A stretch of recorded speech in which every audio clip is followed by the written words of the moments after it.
지금은 조선 정기부터 후기까지 아우르는 그런 연구를 지금 하고 있습니다. 불이해하고의 인연은 저는 불이해라고 하는 그 모임이 있는 줄을 예전에는 몰랐었습니다. 한 10여 년 전에 계보연구회 그때 권오영 교수님이 회장할 때인데 그때 저보고 와서 소학을 발표를 해달라고 그래서 16세기 소학을 가지고 발표를 한 적이 있습니다. 그때 건국대학에서 발표를 했는데 불이해라고 하는 모임이 있다는 것을 처음 알았습니다. 그래서 불이해와 계보연구회가 거의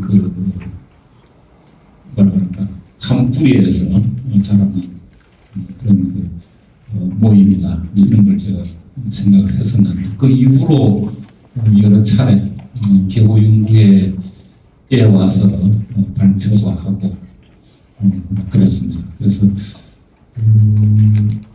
계보연구회 쪽으로는 어쨌든 여러 차례 제가 역할을 하기도 했는데 불이해에 와서 이렇게 강의를 하고 또 여러분들 뵙고 말씀 나누기는 처음입니다.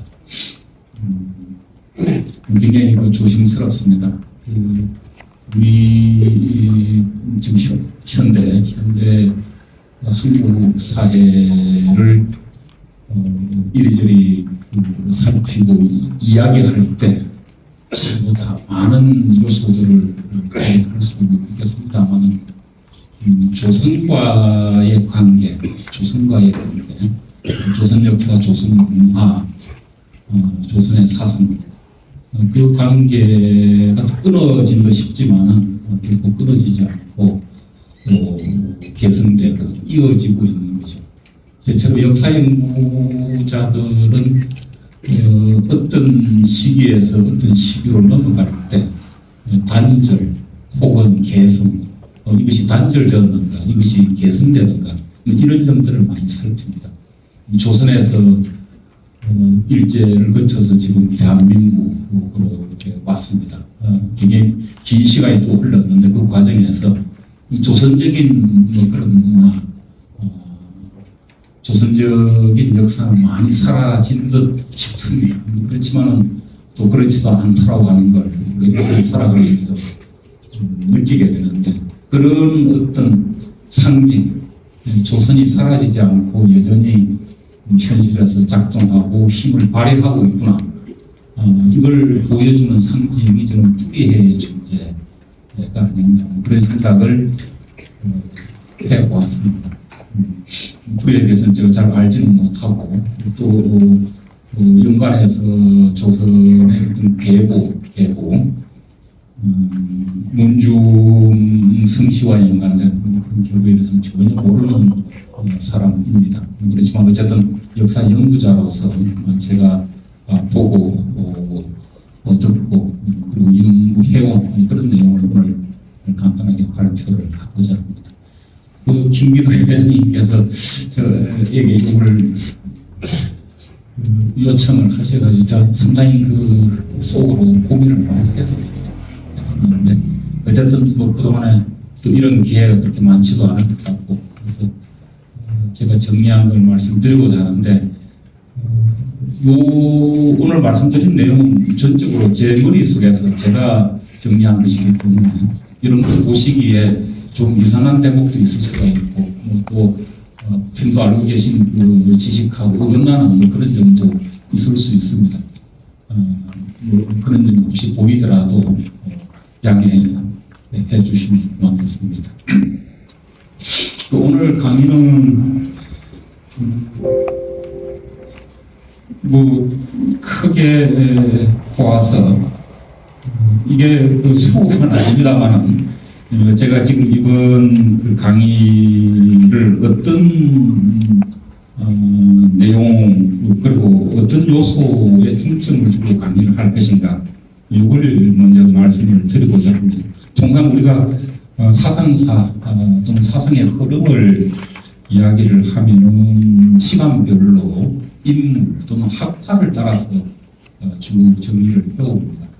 그게 정통적인 방식입니다. 저도 오늘 강의하면서 시기별로 15, 16세기, 17세기, 18, 19세기 이르는 500년 조선의 그 사상의 흐름을 인물 중심으로 간단하게 이야기하긴 할 겁니다. 그러면서 중간에 사상의 흐름이라고 하는 게 인물로만 가지는 않습니다. 그 인물의 사상 활동을 뒷받침하고 또는 그 사상 활동을 특별한 형태로 구체화한 그런 결과물들이 있습니다. 책입니다.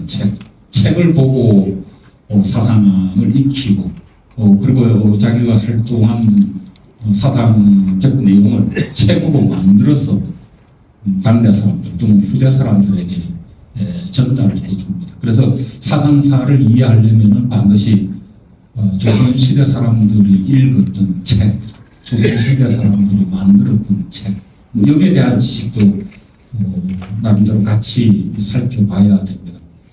말하자면 인물과 연관되는 학파적 계보, 사상적 학파적 계보를 살피는 점, 이거 하나 필요하고 또 하나는 그 사상 활동을 밑받침했던 기본적인 문헌, 기본적인 자료에 대한 소개 또는 정리 이것도 필요하다는 거죠. 그래서 이 두 가지를 더 하려면 시간이 엄청 많이 걸립니다. 그리고 여러분들 들으시기에 왜 이렇게 머리가 아픈 내용만 계속하나 이런 생각을 하실 수도 있고, 그런데 어쨌든 가장 그 기초적인 내용을 중심으로 해서 간략하게 이 두 가지 요소를 설명을 하고자 합니다. 먼저 조선전기부터, 조선전기는 지금 제가 이제 쓰는 용어로는 이게 15세, 14세기 말부터 16세기, 한 15, 16세기가 이제 중심이 되는데요. 조선 16세기까지의 어떤 사상의 흐름하고 16세기 이후의 사상의 흐름이 많이 이게 달라지는데, 그래서 14세기, 15세기, 16세기를 하나로 묶어서 먼저 설명을 드리는 게 좋을 것 같습니다. 조선은 말하자면 다들 아시는 대로 성리학의 나라입니다.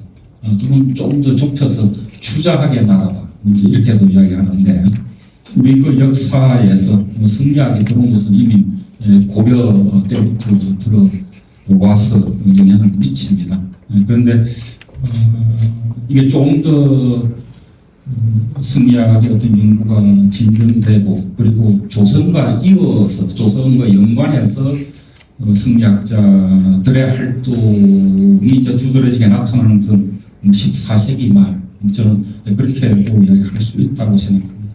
그래서 14세기 말에 대표적인 학자로는 그 모건 이색, 그 다음에 포원 정몽주, 그 다음에 삼봉 정조도. 정도전은 이제 조선으로 와서 조선 건국의 역할을 했기 때문에 이색 정몽조는 조금 다릅니다만 14세기 말에 중요한 학자 이렇게 볼 수 있을 겁니다. 근데 중심에 놓고 이야기할 수 있는 학자는 정몽주이죠. 조금 이따가 이제 말씀드리겠습니다만, 그리고 나서 조선이 건국되고 나서 14세기 말부터 15세기까지 많은 학자들이 등장합니다. 봉건, 길제, 병계란, 양성지, 김숙자, 김종직, 김경필 이제 이런 학자들이 나타나는데, 병계랑이나 양성지와 같은 학자는 세종세조대 요 시기에 관료로서 정치가로서 활동을 하면서 나름대로 자기 학문 활동을 또 했던 그런 학자입니다. 그리고 길제, 김종직, 김경필 이런 분들은 김종직은 물론 조정 관료로서 이렇게 활동을 했습니다만은 ben계랑이나 양승계와는 조금 다른 분위기의 그런 학문 활동을 했던 분이죠. 특히 김종직, 김행필은 이른바 정몽주로부터 이어지는 학문을 직접적으로 되살렸다라는 그런 평가를 받을 정도로 조선 사회에서 성리학을 확산시키는데 대단히 중요한 역할을 합니다. 그래서 김종직, 김행필은 우리가 기억을 해줄만 하겠고요. 그리고 15, 16세기로는 오면은 이때가 이제 중종대부터 본격적인 학자들의 그 활동을 볼 수가 있는데 대표적인 인물이 이제 조광조, 서경덕, 이은적, 회제 이은적. 이분은 저기 경상도 북부 지역, 그 경주 쪽에서 활동하시던 분이죠. 경남 쪽보다는 경북 쪽 이렇게 이야기할 수 있겠고, 그 다음에 이제 태계 이완, 그 다음에 남명조식, 태계 선생은 우리가 워낙 잘 아는 분이고, 남명도 김해, 진주, 산청 이 지역을 중심으로 활동을 하셨죠. 태계와 남명 두 분은 같은 해에 태어났습니다. 세상을 떠난 시점은 조금 차이가 납니다만 거의 동시 같은 시간대에 활동을 하셨다 이렇게 보시겠고, 그 다음에 그 소재 노수신이라고 하는 상주에서 활동을 하신 분인데 1990년에 세상을 떠났었으니까 태계 이항이나 남명조식보다 더 오래 사셨던 분입니다. 회제 이연적의 제자 이렇게 이야기를 할 수 있겠고요. 이 양반은 양명학 쪽으로 많은 관심을 기울이고 있었다. 통상 이렇게 이야기합니다. 그 다음에 전라도 쪽으로 대표적인 학자를 꼽을 수 있는 분이 정계청이라는 분입니다. 곤제, 정계청 이렇게 되는데요. 한평, 무안 이 지역에서 활동했고 나주 쪽으로 굉장히 큰 영향을 미쳤습니다. 나중에 그 신병주 선생님 강의에서 막 기축옥사 관련 이야기가 나올 것 같은데요. 기축옥사에 연루돼가지고 세상을 떠납니다.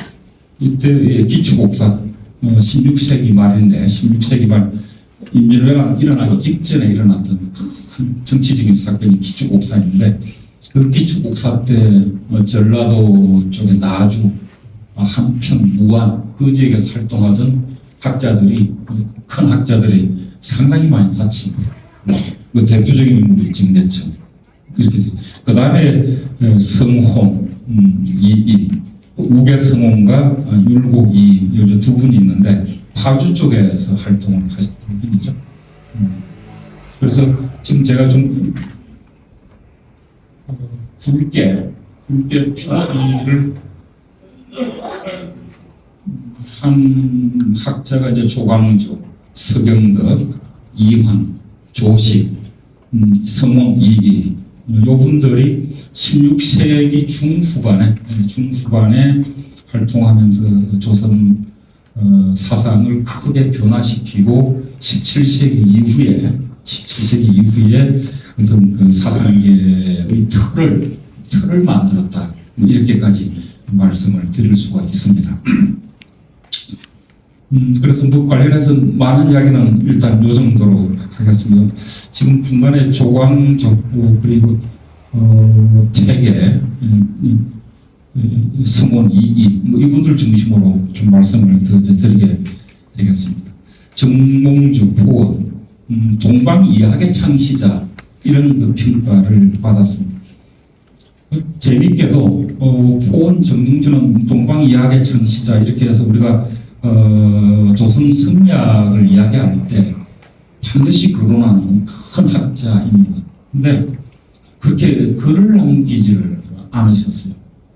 그래서 포원 사상을 연구하는 게 굉장히 힘듭니다.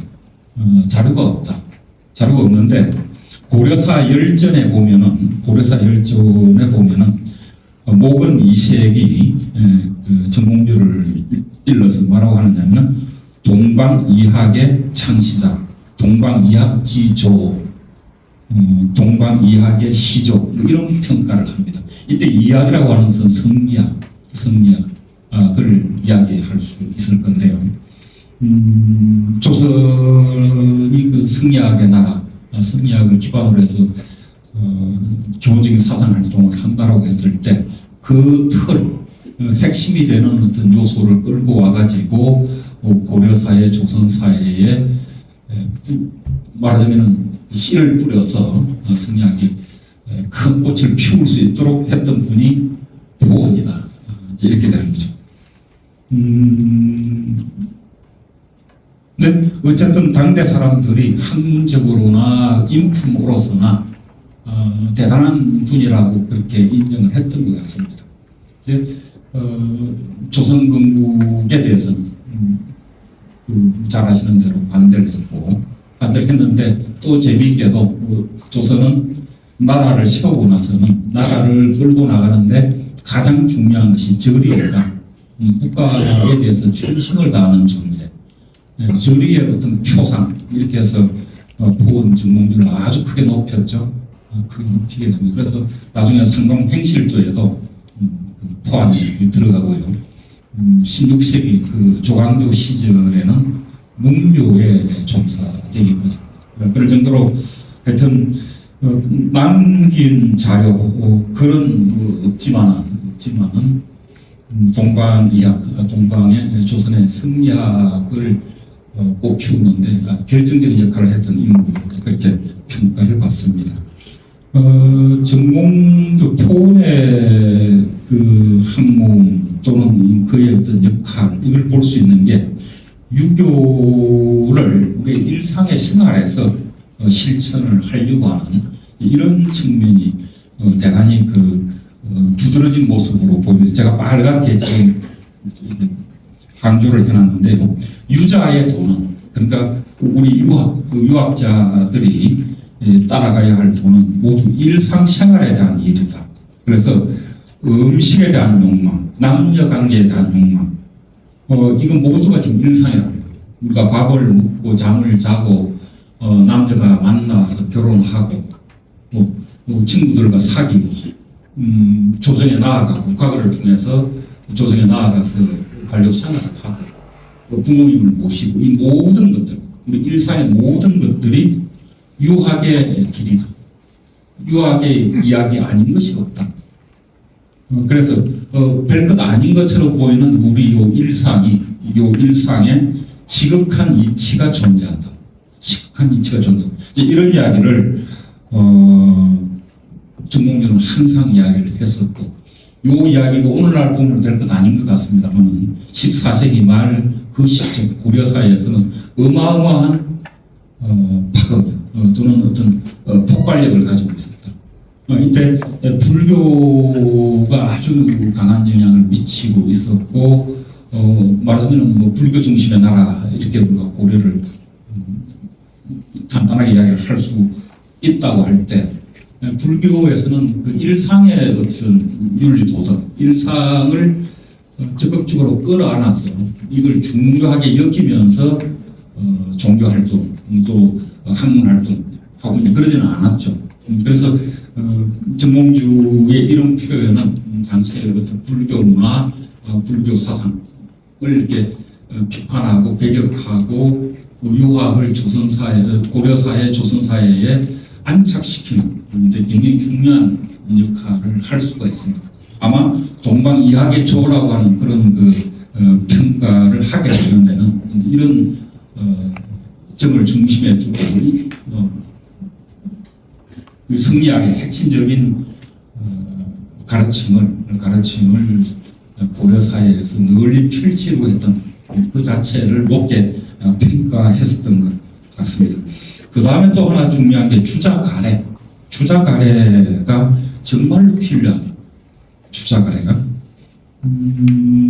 조선에 와서 주자가래 이야기하는 거는 이건 그렇게 색다른 게 아닙니다. 근데 지금 고려 말에 주자 가래에 의거하여 가묘 사당을 세우고 조상에게 제사를 드려야 한다. 이 점을 대단히 강조합니다. 그리고 실제로 14세기 그 고려 말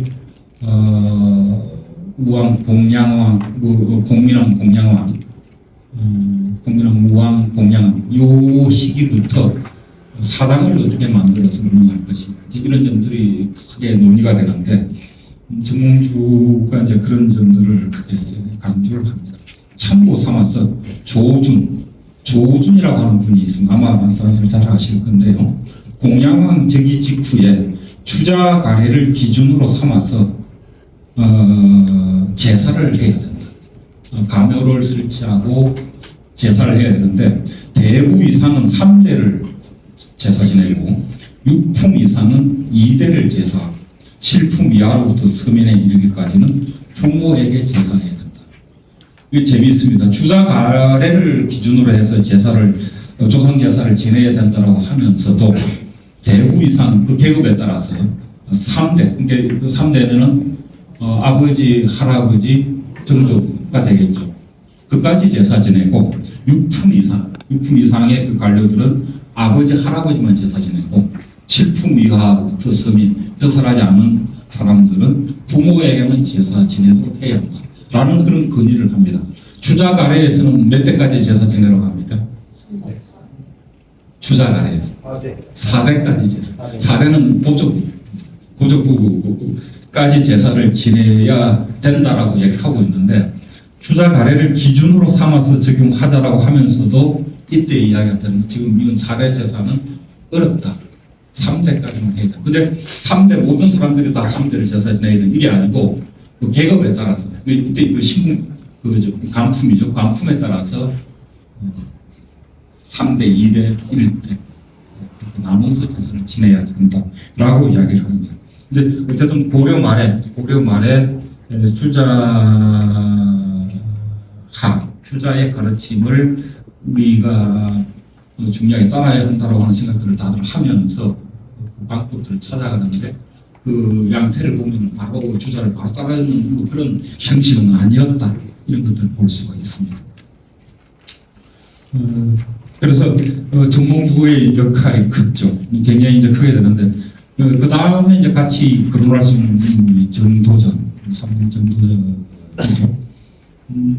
양반은 유교 국가, 조선을 건국한 뒤에 조선은 유교 국가로서 이렇게 틀을 잡아야 된다. 그렇게 해서 여러 가지로 이제 구상을 합니다. 그 대표적인 내용은 조선 경국전이라고 하는 책에 들어있죠.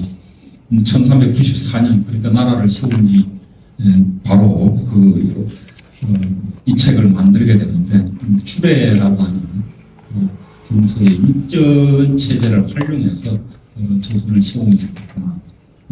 근데 이때는 이미 그 원나라의 그 경세대전이라고 하는 원나라의 그 기본 법전 그 체제가 육전을 어떤 여러 가지 그 틀을 갖추고 있었는데 조선 경국전이 아마 경세대전을 좀 모방하지 않았나 활용하지 않았나 그런 생각을 드는 면이 있습니다. 근데 어쨌든 주로 육전 체제를 활용해서 2호 예병 형보로 이렇게 구성되는 국가를 짜자 이렇게 이야기를 합니다.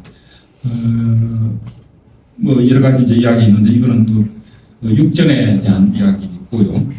그 다음에 그 조선 경국전에서 임금의 역할에 대해서 정보위라고 하는 그 보위를 바르게 한다. 그런 항목을 두고 이야기를 합니다. 맨 마지막에 제가 강조를 마지막 문단입니다. 임금은 천지가 만물을 생육시키는 그 마음, 사람을 기르는 만물을 기르는 마음이죠.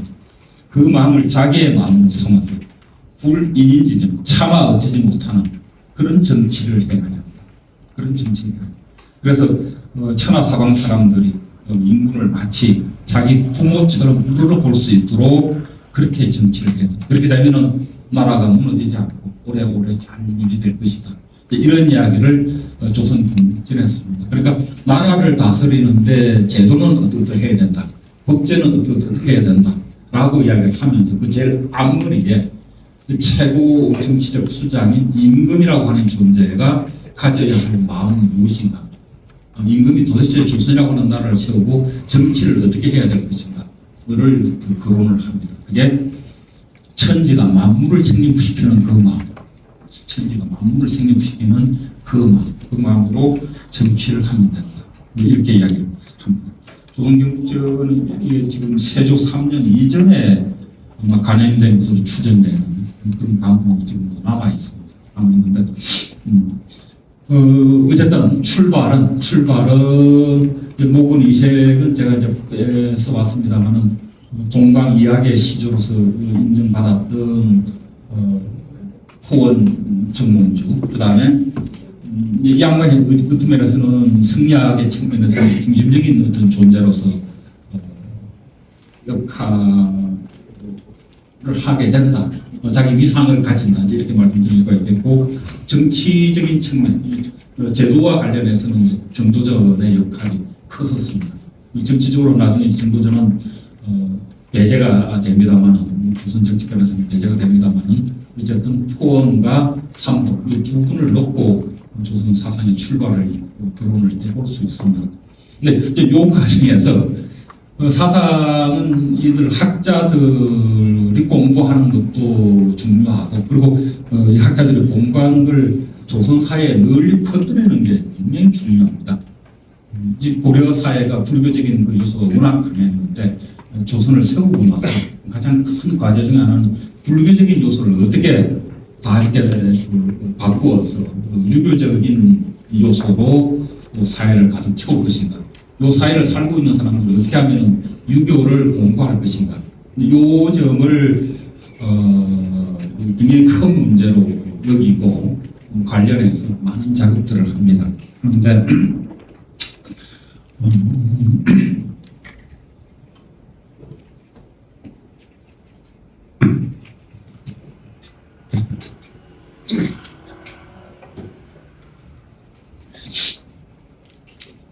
요 이야기를 너무 많이 하면 시간 많이 걸릴 것 같고 간단하게만 말씀드리겠습니다.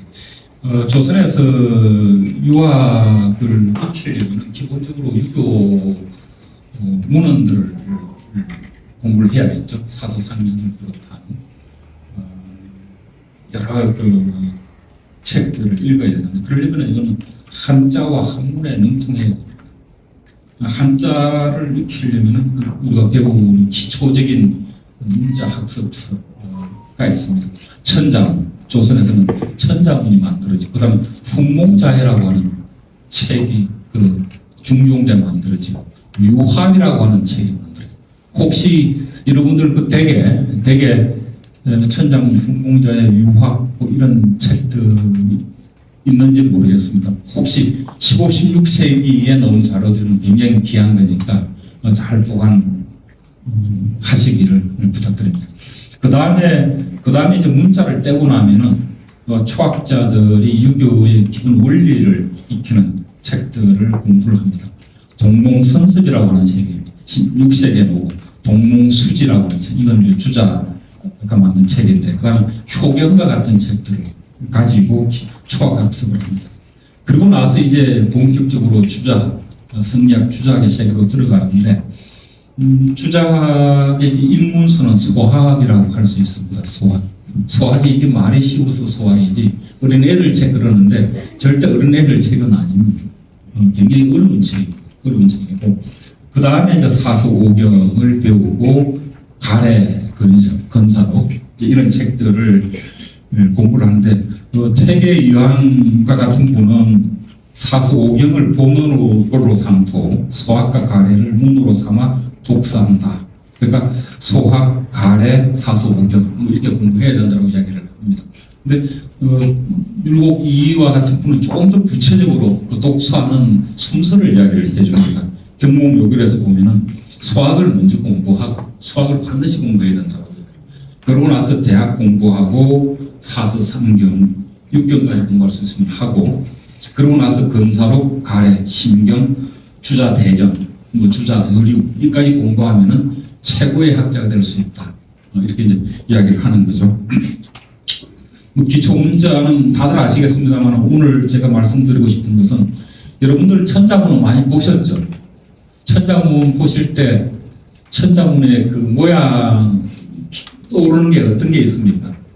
글자가 하나가 있고 천자를 쓰고 그 아래에 하늘, 천 이렇게 설명을 하고 있죠.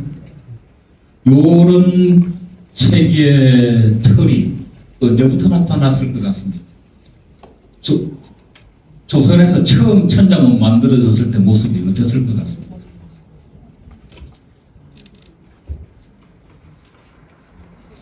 이게 처음 지금 현재 남아있는 가장 오래된 조선에서 만들어진 천자문입니다. 요거 보십시오. 이게 지금 천자문의 맨 마지막 장이에요. 마지막 장. 여기 보면은 이게 그 조맹부 책서, 조맹부. 조선에서 글자 연습의 기본적인 틀은 이제 조맹부체를 따라서 하는데 조맹부의 글씨를 가지고 천자문이 만들어져 있습니다. 이 천자문 모양이 어떻습니까? 한글이 없죠. 음도 없죠. 요 시기 천자문이 요랬습니다. 처음 천자문의 모습. 요 자료는 지금 그 한국중앙연구원에 보존되어 있는 혹시 여러분들 댁에 이런 자료가 있으면은 그건 보물급입니다.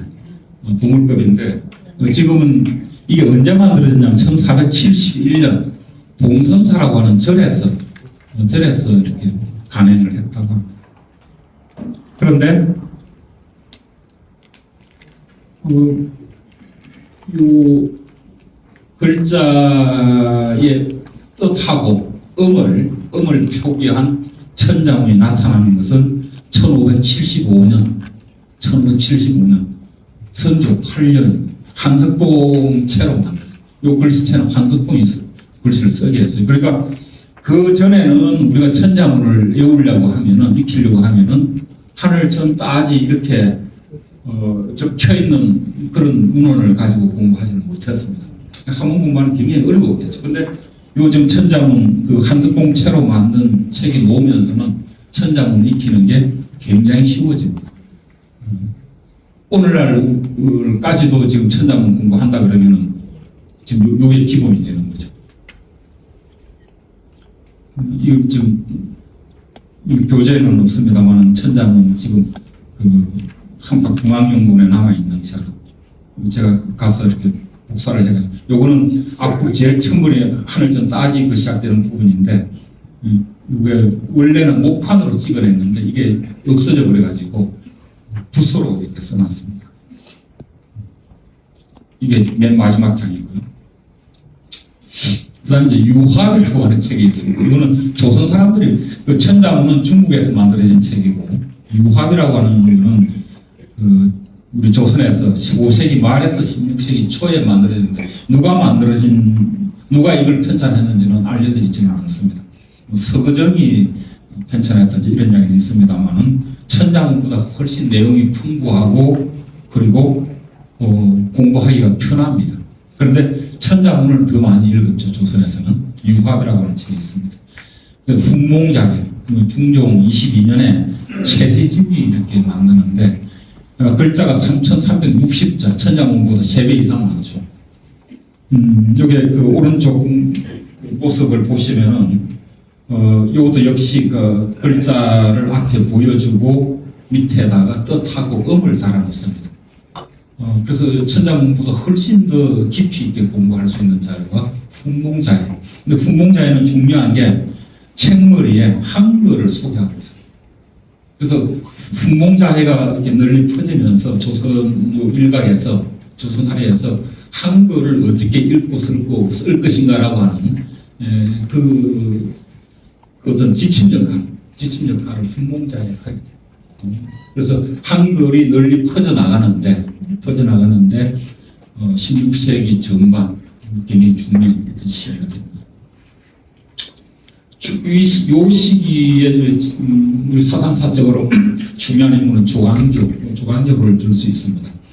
16세기는 송대 승리학, 송대 이제 승리학의 제일 정점에 있는 학문이 주자학인데 승리학의 그 폭이 굉장히 넓습니다. 그 내용도 다양한데 그 한 정점에 이제 주자학이라고 하는 특별한 학문 체계가 자리를 잡는데 송대 승리학이 조선사회에 뿌리를 내리는 시기 저는 이렇게 이제 정리를 해서 말씀드릴 수 있겠습니다.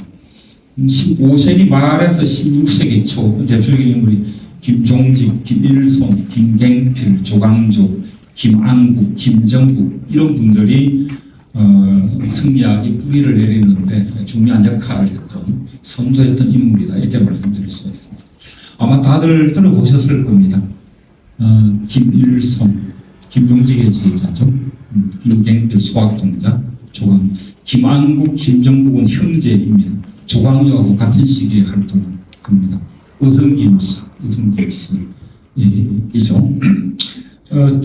조광조와 그의 그 동료들, 특히 김안국, 김정국 이런 분들, 이게 김종직, 김일손, 김갱필은 조광조보다 앞선 시기에 활동했던 성종대 활동했던 인물이고요. 조광조, 김안국, 김정국 이런 분들은 중종 반정이 일어나고 나서 중종대 한 10년대부터 본격적으로 활동합니다. 이 양반들이 활동했던 시기를 제가 따져보니까 길지가 않아요.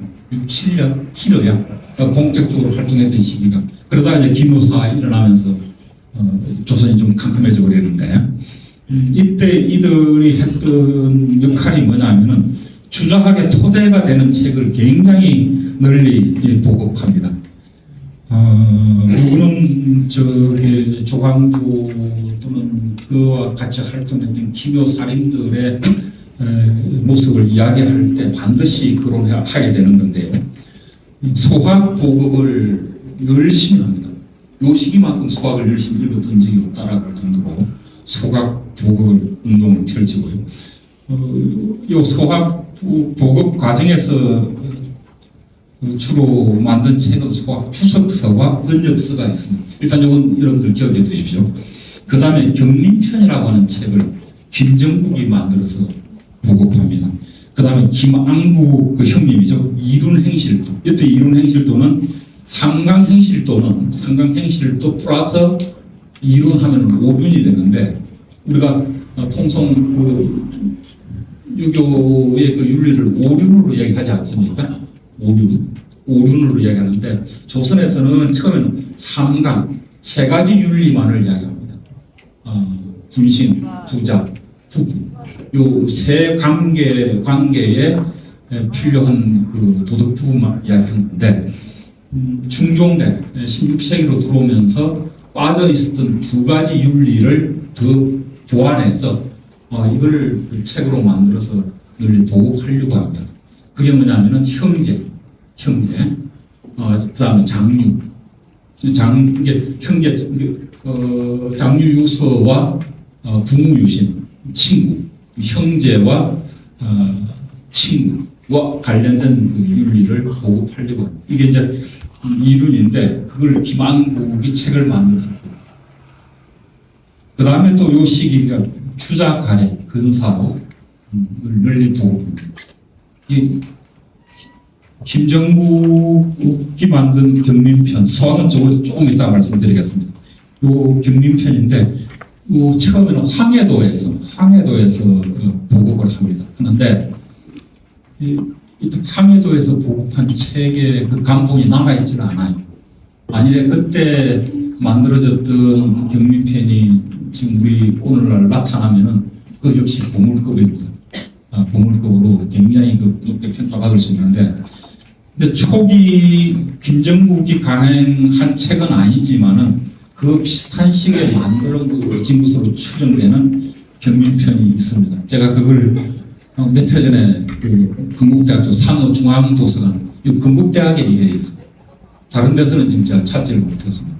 굉장히 귀한 책이 건국대학교 상어중앙도서관에 있습니다. 아마 16세기 전반 무렵에 간행된 것으로 그렇게 추정됩니다. 경미편에서는 딴 이야기는 안 하고 우리가 죄짓지 않고 유교의 그 가르침에 따라서 도덕적으로 살아가자. 그 이야기가 또 중심인데요. 조광조가 활동하던 시기에 소학을 널리 이제 보급했다. 우리가 이렇게 알고 있는데, 지금 혹시 지금 제가 이런 말씀드리면 너무 지루하다, 머리가 아프다, 이제 그러실지 모르겠는데, 새로 듣는 이야기들이 많이 있을 겁니다. 소학집설이라고 하는 책을 이때 많이 읽었습니다. 그리고 이 소학집설을 바탕으로 번역 소학을 많이 합니다. 번역 소학을. 그리고 그 김한국은 경상도 강사로 있으면서 소학집설 보급에 아주 열중을 합니다. 근데 지금 그러니까 16세기 조광조가 활동하던 시기에 소학책은 소학집설이 기본 텍스트가 되는데 그 이전에는 뭐가 있었느냐, 소학집성이라고 하는 책이 들어가 있었습니다. 소학집성, 특히 세종대 소학집성이 들어와서 널리 보급이 되는데, 그런데 이제 기묘사림들이 기묘사가 일어나고 나서 이들이 소학을 워낙 강조했기 때문에 소학책이 위험한 책이다.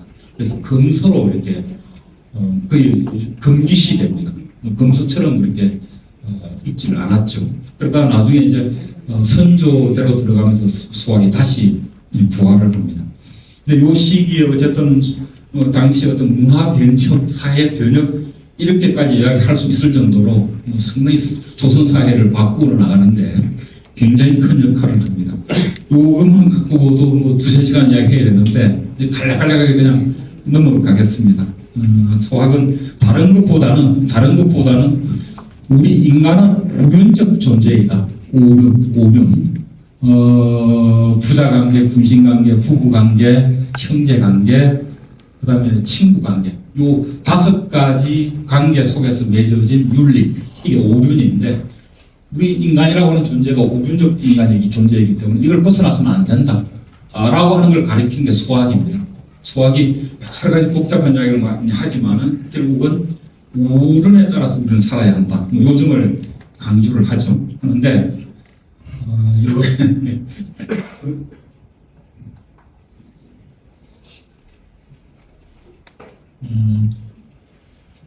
입교라고 하는 그 장이 수학의 제일 첫머리에 있습니다. 교육을 세운다. 교육의 의미. 이렇게 번역할 수 있는 게 이제 입교가 될 것 같은데, 제일 첫머리에 애를 부인이 임신을 하면은 어떻게 태교를 해야 하는가? 어떻게 태교를 해야 되는가? 태교를 잘하면은 맨 마지막에 태교를 잘 해가지고 애를 아이를 낳으면 용모가 단정하고 재주가 보통 사람보다 뛰어납니다. 이런 이야기로 첫 머리를 열어갑니다. 그래서 소학이 사람이 임신할 때부터 흘러나가지고 평생 살 동안에 어떤 존재로 살아야 될 것인가를 이야기를 하는 책인 거죠. 근데 이 내용이 어렵습니다. 어렵기 때문에 반드시 이 어려운 내용을 풀어주는 추석서가 나와야 됩니다. 추석서. 그래서 중국에서는 송대 이래로 소학의 추석서가 상당히 많이 나옵니다. 상당히 많이 나오고 우리 조선에서도 중국에서 만들어진 추석서를 가지고 와서 그걸 나라에서 만들어서 보급을 합니다. 보급을 하는데 제가 추석의 예를 지금 이렇게 거론을 해놨는데 그냥 넘어가겠습니다. 나중에 한번 읽어보십시오. 추석이 이런 거구나. 그 15세기 세종대 들어와서 널리 읽혀졌던 책은 소학집성이라고 하는 책입니다. 소학집성. 한번 보시면은, 이건 이제 서울대학의 그 규장각에 지금 수장하고 있는 책인데, 굉장히 열심히 이 책을 읽었다라는 걸 알 수가 있습니다. 어떤 분이 소장을 했었는지 모르겠는데, 굉장히 열심히 읽었어요. 열심히 읽었는데, 여러분들 그 느낌이 어떻습니까? 이 책이. 여러분들 보고 공부를 해봐라. 그러면은 어떤 생각을 가지실 것 같습니까? 너무 복잡해요. 이거 공부하려면은 한 세상 다 보내야 될 정도로 어렵습니다. 근데 이게 지금 중국에서 이 책을 가져와가지고 조선에서 찍어서 보급을 했는데 너무 어려워요. 이 책이 수학이 널리 보급될 수가 없어요. 그 다음에 좀 더 간편하게 만든 책이 들어옵니다. 그게 수학 집설이라고 하는 책이에요. 이 책이 언제 들어오냐면 1491년 성종 22년에 김일손, 김종직의 제자죠. 김일손이라고 하는 분이 중국에서 가져옵니다. 이게 굉장히 최근 간명이에요. 수학 집설이라고 하는 책.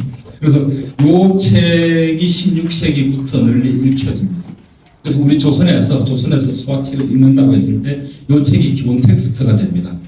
형태가 이렇습니다. 이렇게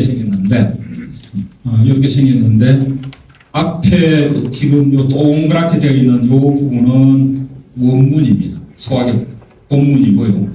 그거보다 한 줄 낮추어서 이렇게 지금 내용이 되어 있죠. 이건 주석입니다. 주석인데 앞에 수학 집성보다는 수학 집설이 훨씬 더 읽기가 편합니다. 내용이 줄어들었어요. 수학 집설을 보면은 그래서 읽기가 어렵기 때문에 토를 달아놓습니다. 토를 다는데 토를 다는 방식이 한자를 이용해서 토를 달기도 하고 한글을 이용해서 토를 달기도 하고 그렇습니다. 지금 요거는 지금 제가 보여드리는 자료는 한글을 가지고 토를 달아놨습니다. 한글. 명도 선생 어느 조왈 치천하 이 정품석 덕 현재 위본 요 구절은 수학의 지금 원문인데요. 그게 지금 토를 달아놨어요. 그 토가 어디에 있느냐면은 요쪽에 있습니다. 요쪽. 명도 선생이 어느 조왈 치천하 이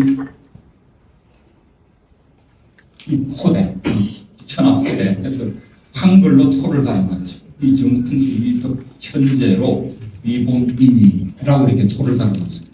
이런 식의 어떤 그 수학 집설을 널리 보급하기 위한 그런 작업들이 16세기 중종 때 활발하게 일어났죠.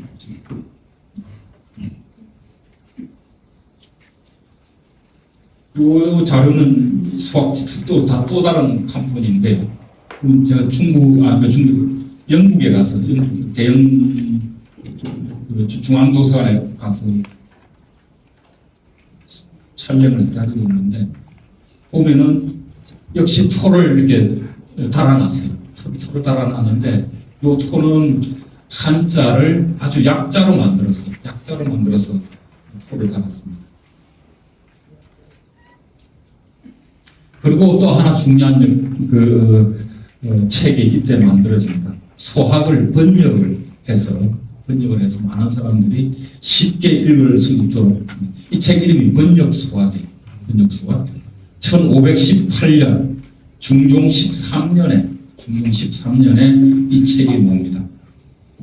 제 생각으로는 번역수학이 나오면서 조선에서 수학을 공부하고 수학의 세계를 이해하고 나아가서 그 다음 단계로 한참 더 높여서 공부할 수 있는 분위기가 널리 만들어진다. 이 생각. 이게 굉장히 중요한 역할. 이거를 만드는데 조광조가 제일 앞장서고 그 뒤에 아까 김정국이라든가 젊은 학자들이 같이 힘을 보탰습니다. 번역 수학은 이렇게 생겼습니다.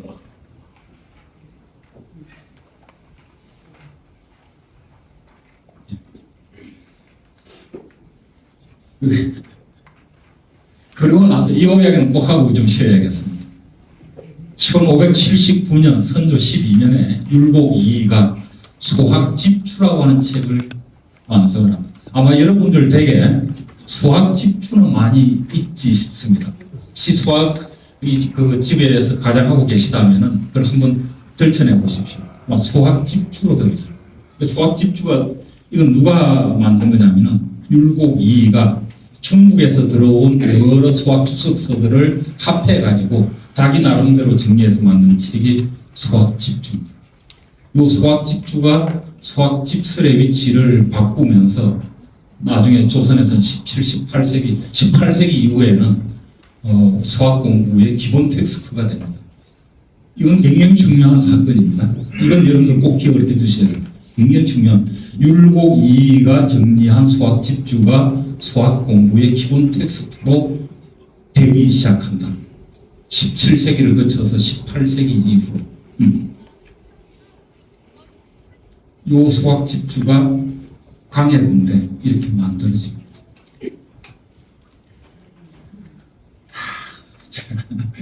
시간 조절이 잘 안 되네. 그 지금 수학 집주를 그 율곡 2가 편찬했다. 그리고 그것이 광해군대 전쟁 끝나고 나서 광해군대 나라의 힘으로 간행되었다. 일단 여기까지 말씀드리고 한 5분 쉬었다 또 하겠습니다. 지금 전쟁 때 책이 다 사라져 버렸단 말이죠. 나라를 다스린다면 경국대전이 이런 게 다 불타 없어져 버리고 그리고 다 가져가 버리고 그래서 제대로 된 나라를 지금 만들어서 운영하려면 책을 다시 이렇게 간행해가지고 그게 따라서 나라를 운영하는 게 절대적으로 필요했던 거죠. 그래서 광해군은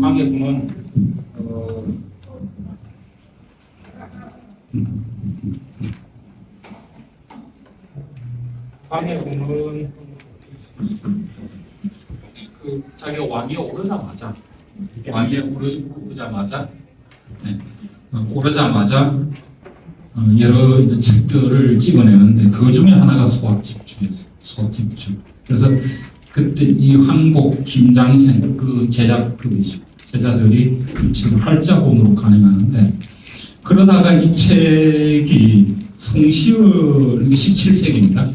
무암에 의해서 지방에서 간행이 지방에서 그러다 1694년 숙종 20년 국가에서 다시 간행합니다. 이때 간행본은 숙종의 서문이 실리고요. 18세기로 들어와서 영조가 소학훈이라고 하는 책을 만듭니다. 이게 소학 집주에다가 몇 가지 글자를 더 붙여가지고 소학훈이를 간행을. 그러니까 오늘 속담을 하면은 저게 숟가락 하나 얹은 거예요. 소학 집주에. 그래서 영조 20년 요 무렵부터 영조는 소학 보급 그리고 소학 교육을 전국적으로 시행합니다. 이때부터 소학 교육이 정말 국가적 차원에서 이제 독려가 되고 많은 사람들이 소학을 읽기 시작합니다. 그래서 그 율곡이 완성한 소학 집주, 이건 율곡 책이에요. 소학 집주가 17세기를 거치고 18세기로 들어가가지고는 말하자면은 그 유학을 공부한다, 주자학을 공부한다라고 했을 때 기본적인 서적이 됩니다. 지금 아까 제가 숙종 20년에 소학 집주를 간행한다 그랬죠. 이때 소학 집주는 간행해가지고 경조 그때 세자였죠. 세자 교육에 먼저 이걸 씁니다. 세자 교육에 먼저 쓰는데 보시면은 요게 오른쪽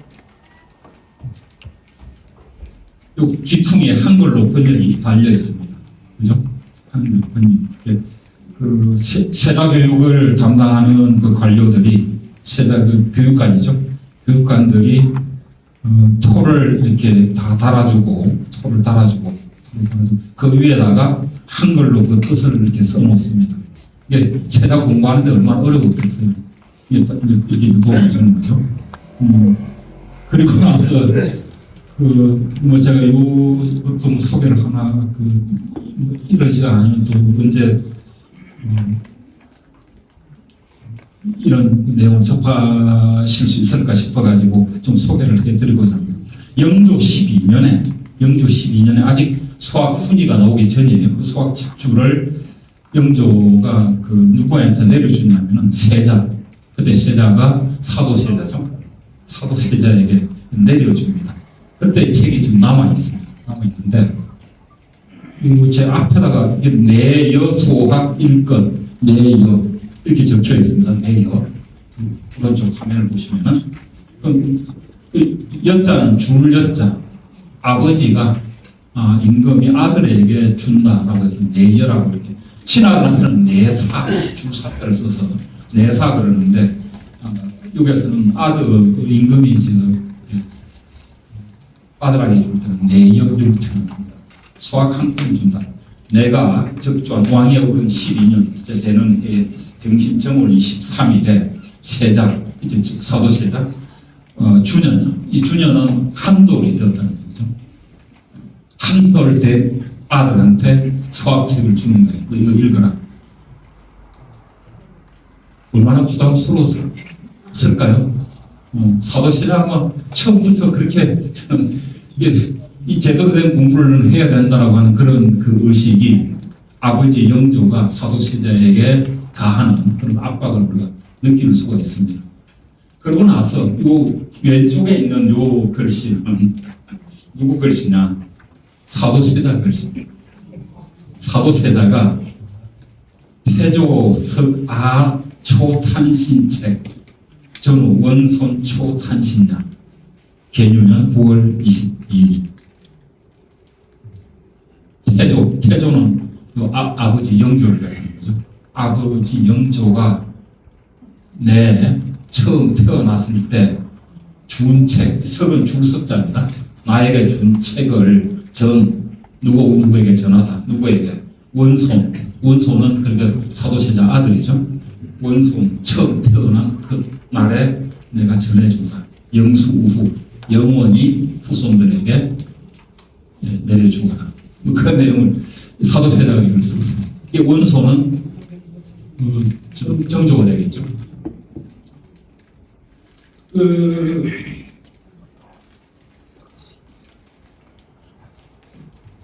이렇게 또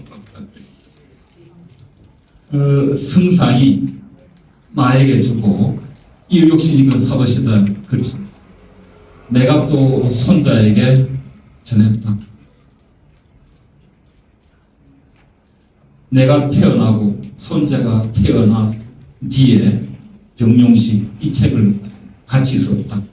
그 이래로 그간 18년의 세월을 요 제자는 해제자 연하고 같습니다. 일의 기간 18년 그 사이에 18년이 지났다. 핵도 금일 서차시 오늘 이 책을 다시 끄집어내가지고 그때를 펼쳐봅니다. 요걸 비틀비틀하는 그 글씨로 소지 작게 이렇게 씁니다. 그 책이 요 책을 넘기면은 요 글씨가 있고 그 다음에 글씨가 있고 그 다음에 이 글씨가 있어.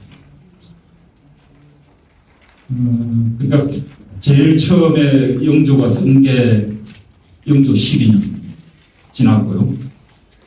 그리고 나서 18년 뒤에 사도세자가 요걸 써가지고 손자에게 넘겨주는 거죠. 그렇죠. 사도세자 지금 정조에게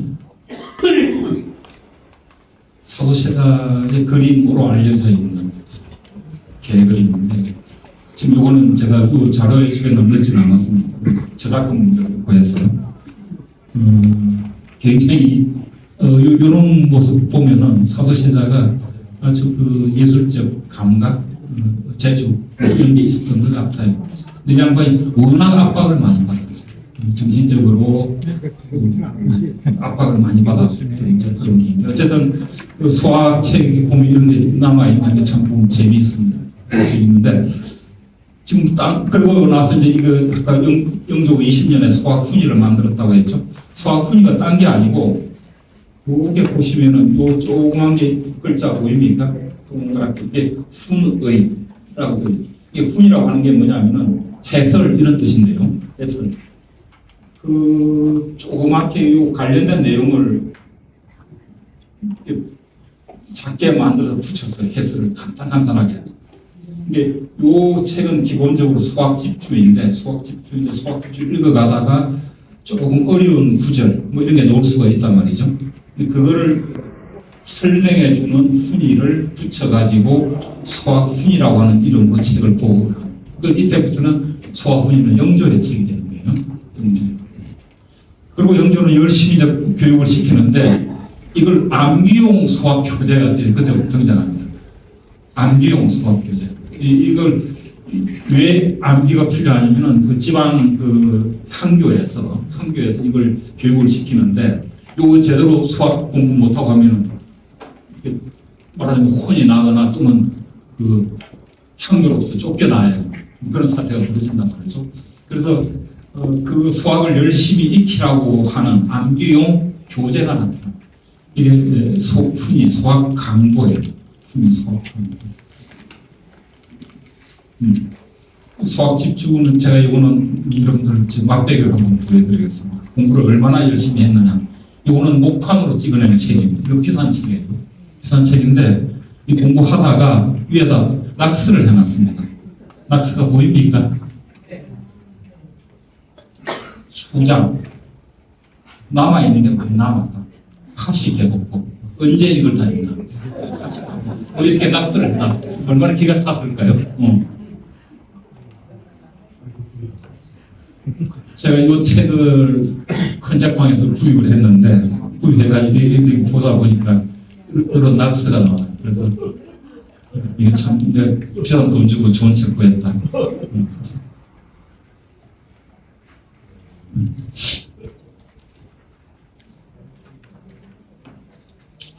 그리고 또 수학훈이 어떤 책을 보면은 요거는 필사본입니다. 필사본은 목판보는 책이 너무 비싸기 때문에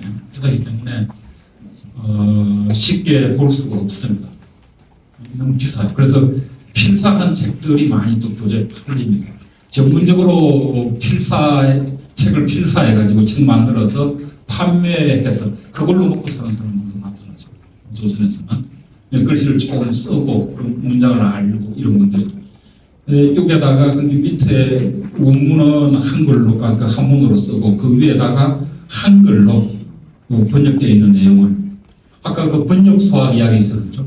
이미 그게 조선에서는 번역된 수학을 번역한 그 책이 유통되고 있었기 때문에 책 만들 때 그걸 활용해서 원문 위에다가 이렇게 한글 번역도 같이 붙여놓습니다. 수학 공부하기 참 편해지는 거죠. 굉장히 편해집니다. 그래서 지금 영조까지 지금 수학 집중 쭉 왔다가 지금 제가 다시 돌아가는데 이 15세기 말부터 16세기 초에 조선에서 주자학이 이제 확산되기 시작합니다. 제가 성리학이 뿌리를 내린다 이런 말씀드렸죠. 주자학이 뿌리를 내리기 시작한 얘기였는데 이때 15세기 말부터 16세기 초에 조선 양반 사대부들 의식의 변화, 공부 내용의 변화가 일어났는데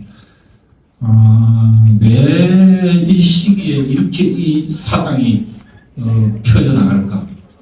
조선 양반 사대부들이 주자학으로부터 굉장한 자신감을 얻기 시작했던 것 같아요. 요 사상이 조선의 양반 사대부들에게 어마어마한 자신감을 불어넣어 줬다. 왜? 주자학이라고 하는 사상 자체가 그런 게 있어요. 어떤 정도냐면은 임금과 양반 사대부, 이건 분신관계죠. 군주가 조선은 최고의 존재입니다. 어마어마한 권력을 가지고 있는 귀한 존재이죠. 실무상으로 굉장히 차이가 납니다. 양반 사대부들은. 조선에서는 최고의 귀족이고 최고의 상층 신분이지만은 군주와의 관계 속에서 보면 아무것도 아닌 거죠. 그런데 또 한편으로는 신분상으로 군주와 사대부는 차이가 나지만은 공부의 영역으로 들어가면은 똑같은 존재이다. 똑같다. 군주나 사대부나 군주나 공부하는 나나 똑같다. 라고 하는 그런 의식을 심어주는 게 주자학이에요. 주자학이 원래 그런 내용을 가지고 출발했고 그 내용으로 꽉 채워져 있습니다. 누구나 성인이 될 수 있는 자질을 가지고 태어났고 누구나 성인이 될 수가 있는데 군주도 성인이 아니다. 군주도 최고 정치적으로는 수장이지만은 군주가 성인이 아니라는. 그럼 군주가 제대로 된 노릇을 하려면은 성인이 되어야 성인 공부를 해야 된다. 근데 군주만 그렇게 되는 거냐? 우리 모든 사회 구성 조선 사람들은 성인이 될 수 있다. 그래서 당신이나 나나 똑같이 성인이 못된 건 마찬가지고 당신이나 나나 똑같이 성인 공부를 해야 되는 것은 마찬가지다. 그 지점에 와서는 똑같아지는 거예요. 그래서 양만 사대부들이 굉장한 자신감을 가지게 됩니다. 이걸 제대로 갖추어야 이제 가지게 되는데, 그런 흐름을 볼 수 있는 게 저는 가나다 3가지 정도로 지금 말씀드리고 있습니다. 뭐냐면은 조상에게 4대공, 아까 주자가래 4대공사 한다고 그랬죠. 이거는 임금이나 일반 양반이나 똑같습니다. 그 조선의 제후, 조선 국왕은 제후인데, 제후는 시조제사 하나 있고 플러스 4대 공사가 합니다. 그 4대 공사가 끝나면은 천이하죠. 신주로 옮깁니다. 종묘 구색이 그렇게 되어 있습니다. 근데 일반 양반 주자 가래에는 시조제사가 없습니다. 근데 시조제사를 못할 뿐이지 4대 공사를 할 수 있도록 그렇게 되어 있습니다. 4대 공사를 한다는 그 측면에서는 제가 보기에는 임금이나 양반 사대 또 신하들 별 차이가 없는 거죠. 시조제사만 붙으면은 임금과 똑같은 격의 제사를 지내게 됩니다. 그래서 4대 공사를 한다는 것의 의미가 굉장히 크다는 것을 조선 사람들이 15세기, 16세기에 오면서 알게 됩니다. 또 하나, 아까 말씀드린 임금도 성인이 못 되고 나도 성인이 못 되는데 내가 공부하면 성인이 될 수 있다. 이게 지금 나의 성인 가학문. 성인은 누구나 배워서 될 수 있다. 배움을 제대로 하면 성인이 될 수 있다. 양반 사대들 자신감을 갖습니다. 그 다음에 임금의 공부와 사대의 공부는 동일하다. 수신제가 치국에 가서는 내가 벼슬을 한다거나 그 벼슬을 하지 않으면 치국하는 건 힘들지만은 적어도 수신제가 요 영역에서는 임금과 별 차이가 없다. 그래서 임금의 어떤 수신의 공부, 제가의 공부, 치국의 공부, 이게 다 똑같이 지금 임금이나 신하들이 해야 하는 거예요. 그래서 한편으로 보면은 굉장히 큰 정치적인 신분적인 차이를 보이지만은 또 다른 측면에서 보면은 굉장한 자신감을 가질 수 있는 그런 상황이 주자학을 공부하면서 가지게 되는 건데, 이런 생각을 가지는 사대부들이 늘어납니다.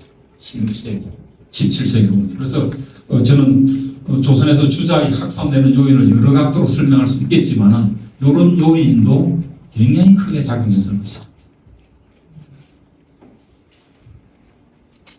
임금이나 나나 똑같다라고 하는 이야기는 겉으로는 하지 않습니다. 할 수가 없죠. 그런데 기본적인 발상은 지금 당신이 성인이 못되고 나도 성인이 못되고 나는 그 전제는 똑같은. 그래서 조선에서 세계 이환, 율곡 이임 이 두 분을 우리가 대표적인 학자로 꼽을 수 있는데 이 시기에 그분들의 대표작이 뭡니까?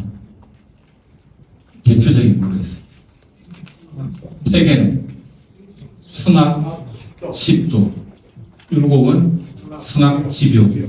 성악이 뭐냐면은 성인이 되는 학문이에요.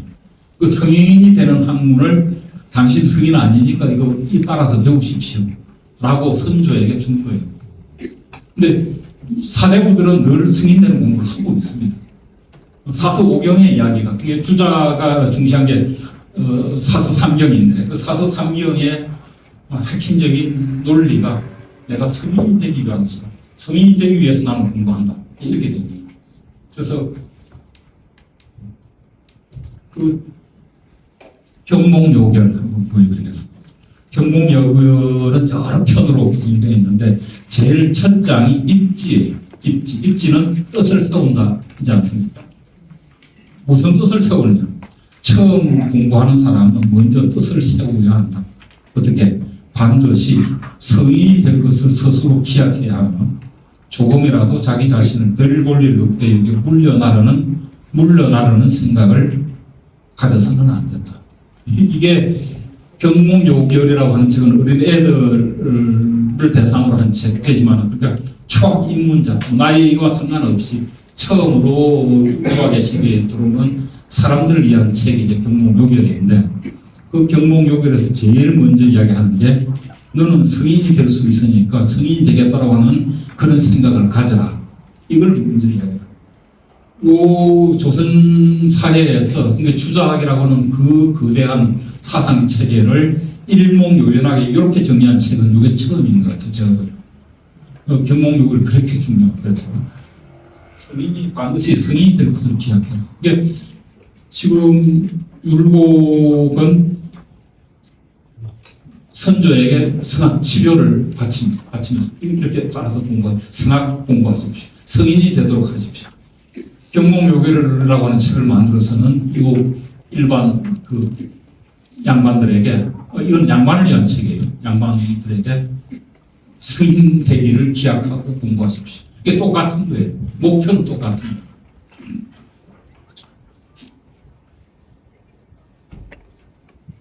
그래서 이 생각을 하는 게 이게 조선에서는 익숙하지 않은 거예요.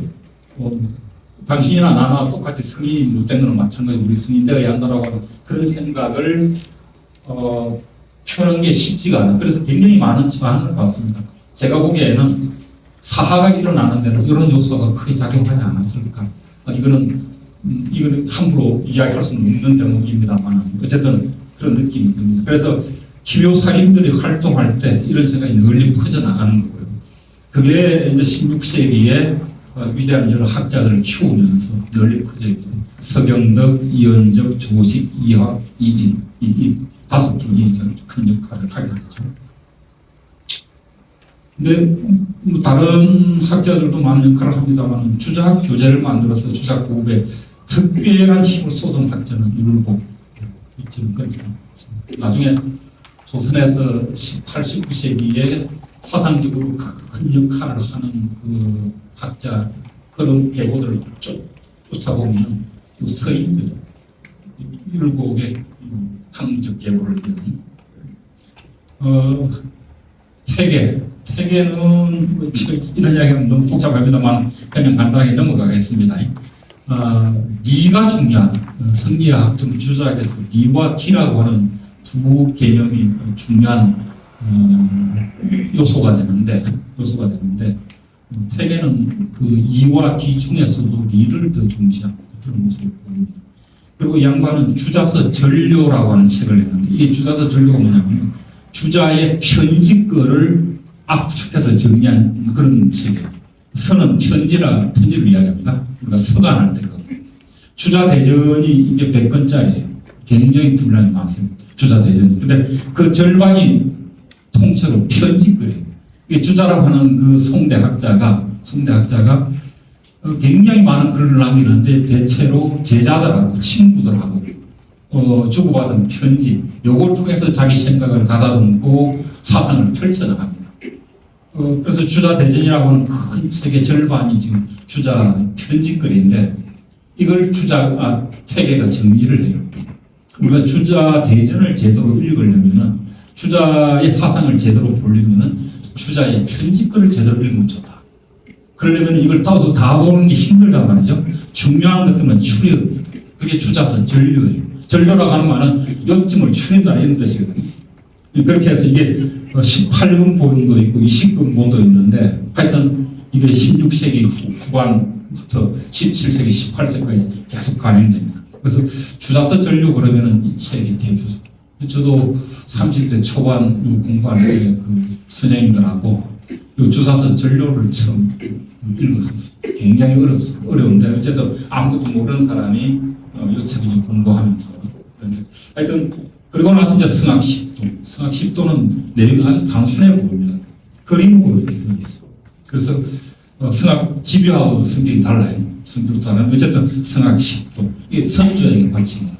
그 다음에 삼경사서 서기, 삼경사서를 어떻게 해석할 것인가를 정리한 삼경사서 서기라고 하는 책이 있어요. 이게 이제 대표적인 책인데 주사서 전료는 지금 규장각에 있는 책을 주서 전료 이게 서는 편지 이런 뜻이에요.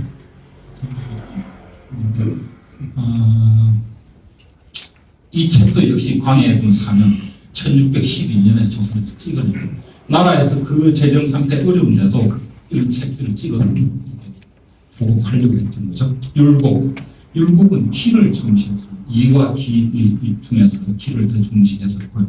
이것도 굉장히 독특한 논리를 가지는, 어쨌든 요 주기설과 주기설을 놓고 후학이 이제 싸움을 나중에 학문적으로 막 벌이게 되는데, 율곡의 특징은 아까도 제가 수학 집중 말씀드렸습니다만은 주작 학습에 필요한 세 형태의 교재를 개발한 게 이 특징인 것 같아요. 인문, 경목, 요결, 그 다음 배워야 되는 수학 집중, 그 다음 높은 수준은 승학 지표. 그래서 경목, 요결, 수학 집주, 승학 지표를 따라서 공부하다 보면은 주작학의 핵심적인 내용이 다 들어있습니다. 이 책은 성인이 된 자라고 하는 걸 목표로 두기 때문에 새 책의 기본적인 내용은 간단하게 볼 수 있습니다. 성인이 되는 방법. 근데 이게 17, 8세기 서인들이 조선의 정계학교를 장악하면서 율곡의 교재로 조선에서 영향력을 크게 발휘하기 시작합니다. 이제 지금 강의 시간이 다 끝날 때는 이제 16세기 한이 큰일 났습니다. 율곡 서경덕 화담으로부터는 화담 학파가 만들어집니다. 그리고 남명조식, 남명학파가 만들어지죠. 화담학파, 남명학파가 나중에 합쳐지면 국인이 됩니다. 그 다음에 태계로부터 태계학파가 만들어지고요. 율곡으로부터 율곡학파, 그리고 우계 서문으로부터 우계학파가 만들어지고, 조선에서 큰 학파, 물론 다른 이런 학파도 있습니다만은 16세기 말부터 17세기 초, 그 무렵에 이런 크게 뽑아서 5그룹으로 나눌 수 있는 학파가 만들어집니다. 공간을 지도로 제가 표를 해봤는데, 대충 이렇습니다. 저기, 경상북도 쪽은 이완학맥이 이제 중요한 근거지가 되고, 그 다음에 남명조식하고 서경덕의 그 학파들을 전라도, 경상남도, 그리고 황해, 이 지역을 근거지로 활동을 합니다. 그리고 하늘색 지역, 여기가 율곡과 우계 성문의 그 제자들, 그 학맥을 가진 사람들이 이곳에서 활동합니다. 그리고 이제 서울 요 일대는 또 여러 당식이 이제 같이 여러 학파 당식이 막 뒤섞여 있는데, 요 그림 보시면서 여러분들은 무슨 생각 드십니까? 남쪽에만 있어요. 북쪽은 없죠. 북쪽은 황해도, 위쪽, 그런 평안도, 함경도 쪽은 요 학자들이 나중에는 나타나는데, 중심은 황해도 이남, 중국, 삼남지 이렇게 있는데, 그리고 이제 그 대목 또 하나 또 다른 게 또 뭐가 또 있어요? 혹시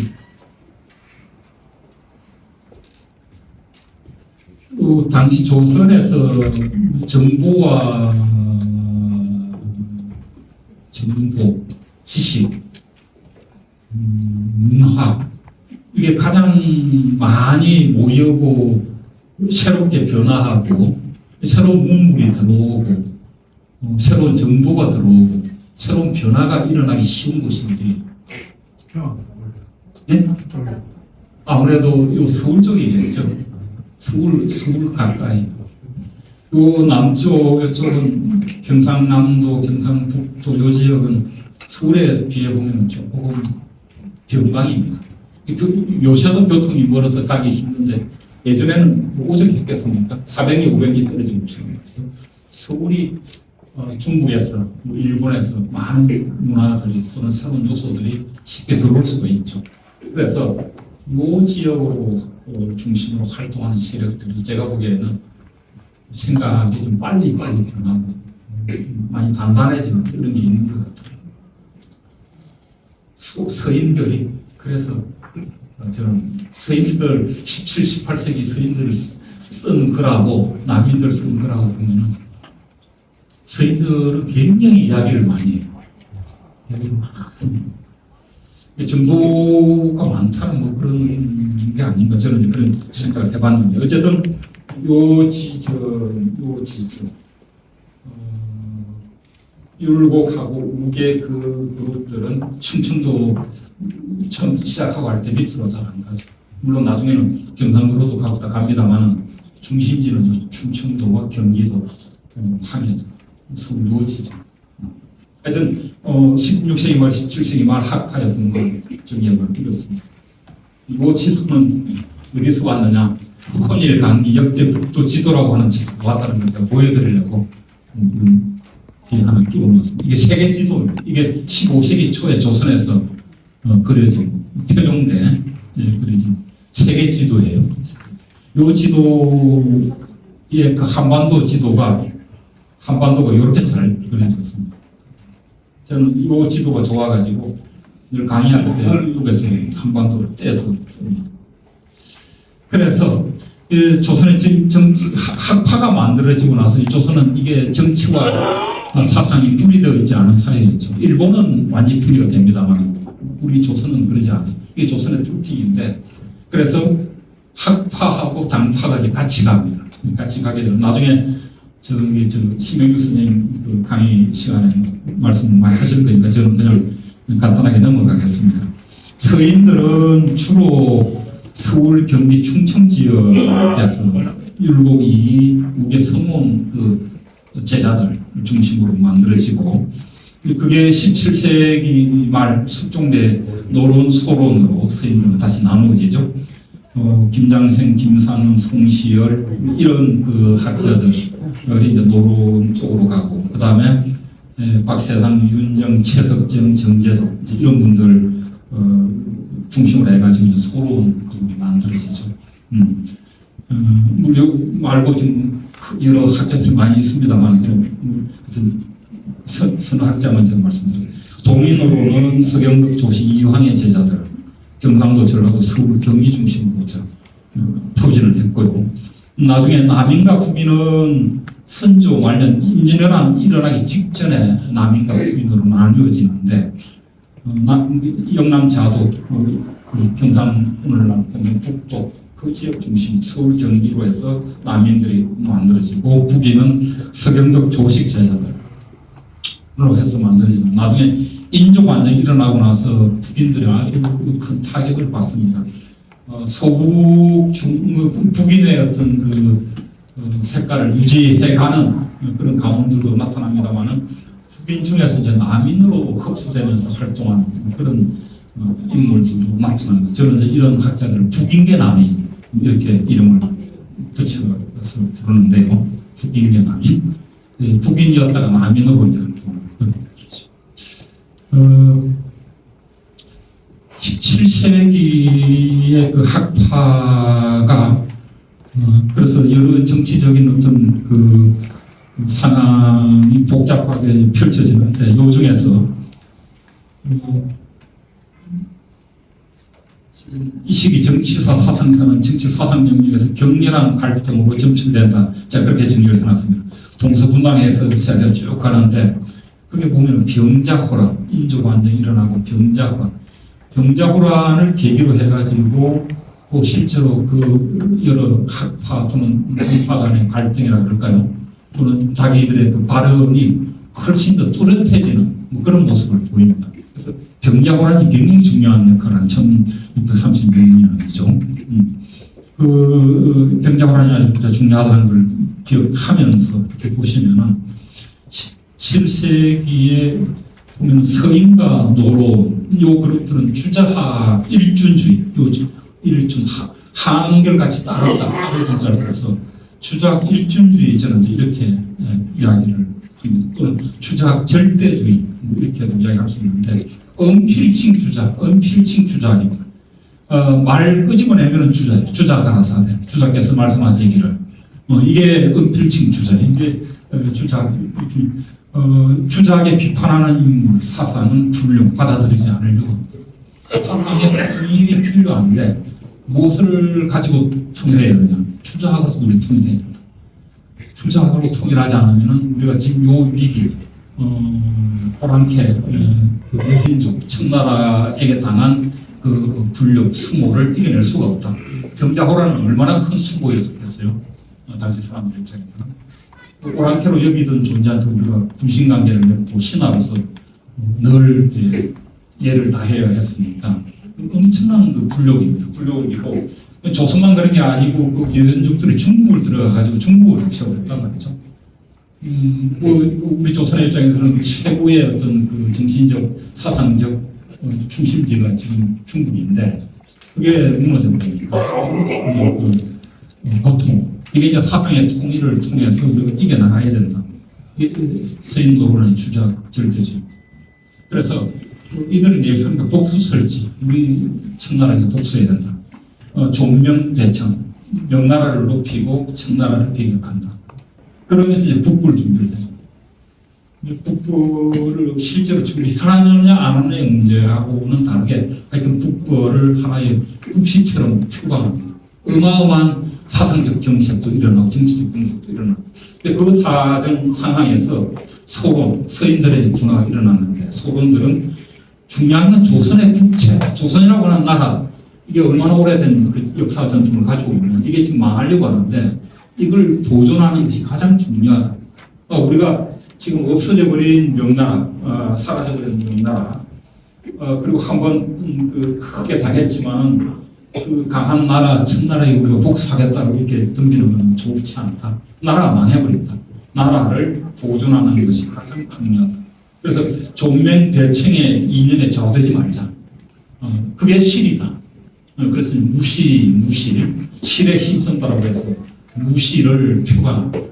그 무실에 앞장섰던 분들 아까 앞에서 말씀드렸던 박세랑, 최석정, 윤정 뭐 이런 소롱계 학자, 정계 그래서 주장하게 얽매이지 않는 그러면서 또 하나 특히 조선의 역사, 언어, 문화에 굉장한 관심입니다. 특히 조선의 언어와 문자에 이 소론이 관심을 가져. 노론들은 조선의 언어와 문자에 별다른 관심을 가지지 않습니다. 나중에 훈민정음 연구를 누가 하느냐? 소론들입니다. 이게 굉장히 중요합니다. 그 다음에 북인들, 북인에서 온 남인들, 그런 존주양이 중국 문화를 높이고 오랑캐, 청나라 오랑캐는 우리가 배경해야 된다. 부국 강령이 지금 절대 필요하다. 지금 우리가 왜 당했느냐? 부국 강령해야 된다. 그걸 강조하는 일군의 이제 그룹들이 나타납니다. 윤유라고 하는 인물이 대표적이고 유형은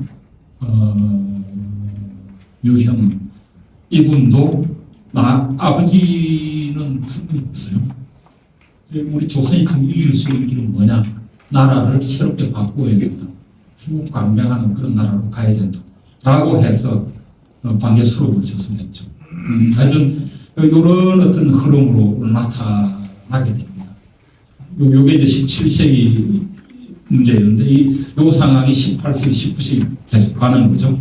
18세기 전반으로 가면은 지금 당제도 아주 격렬해지고 정치적인 싸움이 아주 크게 일어나게 됩니다. 사상계도 마찬가지로 소용돌이 속에 들어가는 거죠. 숙종대 중후반에 가서 그 박세채라고 하는 분이 남계 박세채, 반남각시 조사가 탕평정 추론을 추천합니다. 지금 우리는 단파별로 이렇게 싸우지 말고 고루고루 중요한 그 능력 있는 사람들을 모아서 정치를 하자. 이게 이제 탕평정치인데 이 탕평정치는 뭐 그렇게 큰 효과를 거두지 못하는 숙종대.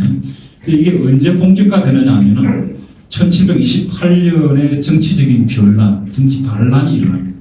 흔히 무신란이라고 하는데요. 1728년 무신년에 일어나고 영조 4년인 영조가 왕이 오른 지 얼마 안 되어가지고 반영조의 반란이 남인과 소론 강경파 주도로 전국에서 일어납니다.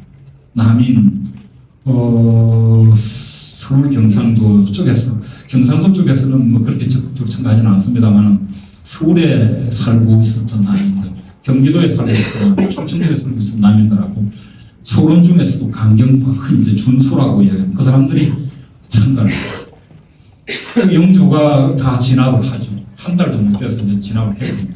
진압하고 나서 이건 큰일 났다. 앞으로 내가 창창하게 지금 조선을 끌고 가야 되는데 지금 이대로 가다가는 방법이 없다. 그래서 탕평정치를 해야겠다.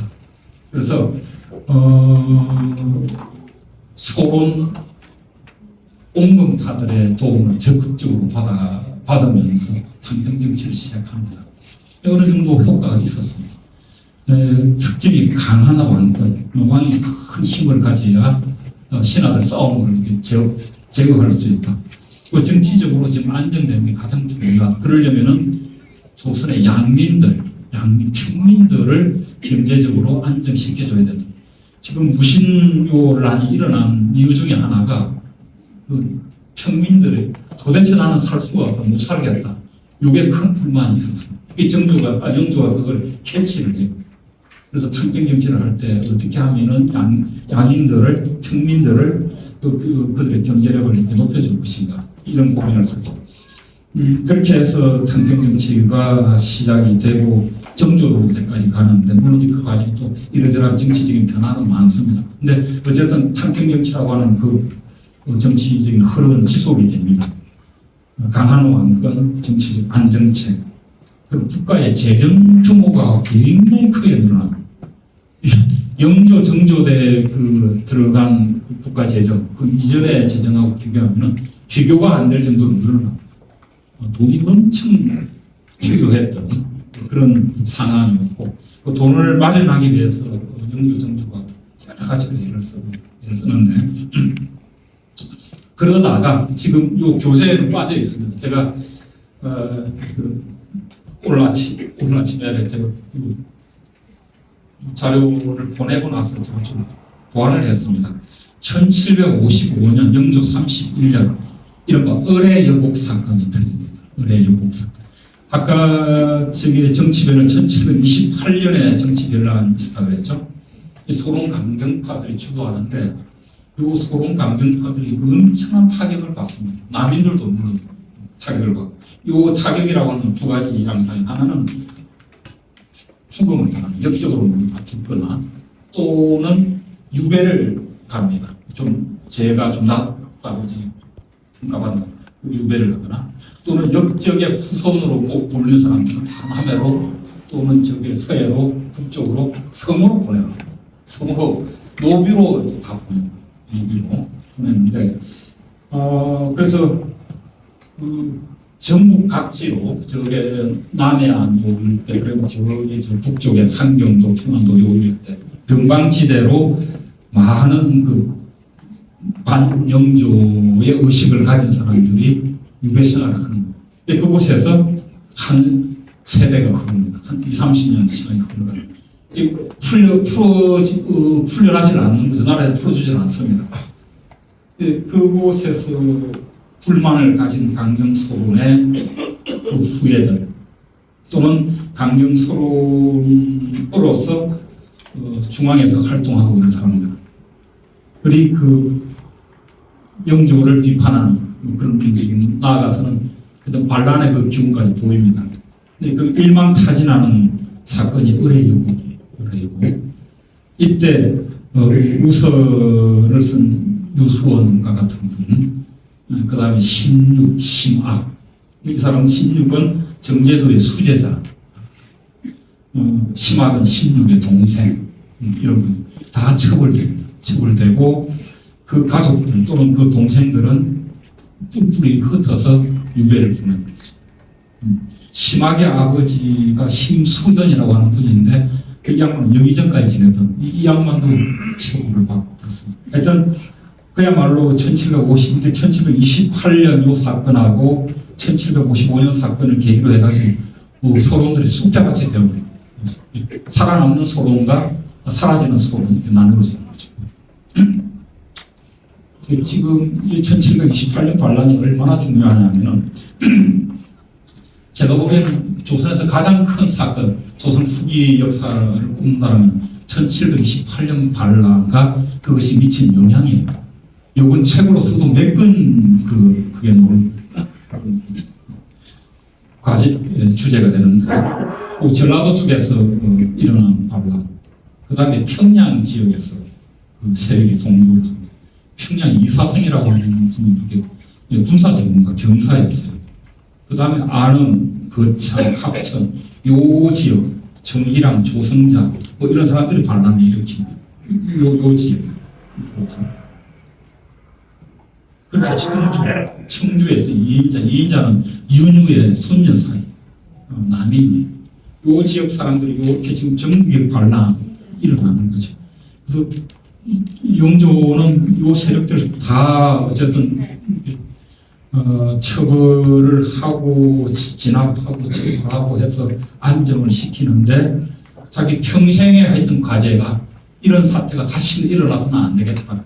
그리고 조선에서 지금 숨어있는 그 반영조 세력들을 계속적으로 정부를 안치해야 된다. 이게 이제 최고의 과제였고 그 속에서 살고 있는 반영조 의식 가진 사람들은 이 의식 이게 뭐 아무리 죽이고 유배를 보내고 하더라도 사라지지 않습니다. 오랫동안 가는 거죠. 그렇게 해서 이제 18, 19세기 사상계가 복잡하게 분화가 되는데 어쨌든 중앙에는 영조와 영조 정치에 동조하는 사람들, 그리고 정조와 정조 정치에 동조하는 사람들 중심으로 재편이 되는데 여기서 사상적으로 의미 있는 그런 얘기는 노론들이 이제 그 중앙에서 말하자면 권력 가까이에서 이렇게 활동을 하죠. 인간하고 동물이 성품이 똑같냐 다르냐. 사람은 이게 성인이 될 수 있는 자질을 갖고 태어나는데 개나 소나 말은 그냥 그 동물이에요. 그런 성품을 갖고 태어나느냐. 이것을 가지고 이제 18세기 노론들 사이에 싸움이 벌어집니다. 그걸 노론의 혹파와 낙파, 호락 논쟁 이렇게 이야기합니다. 호락 논쟁. 서울 쪽 사람들은 낙론이라고 그러고 인간이나 동물이나 성품이 똑같아. 충청도 쪽에 사는 사람 어떻게 인간하고 동물이 그러느냐.